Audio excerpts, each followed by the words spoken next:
এলাকার সহ সকল এলাকার মানুষের সাথে সৌজন্য সাক্ষাৎ দুটি কথা বলা। রাধাকান্তপুর প্রাইমারি স্কুলের মহান বিপ্লবী আমাদের প্রাণপ্রিয় নেতা, এই বাংলাদেশের আগামী দিনের ভবিষ্যৎ জনাব তারেক রহমানের রাষ্ট্র কাঠামো মেরামতের একটি প্রচারণা সভা।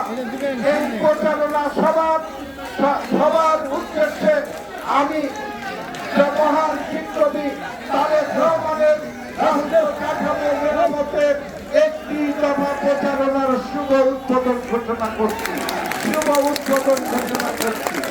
নেতা কর্মীদের কাছে আহ্বান থাকবে, সব নেতা কর্মীর কাছে এই একটি দফাকে অল্প সময়ের মধ্যে আমি তারপরে কথা বলবো।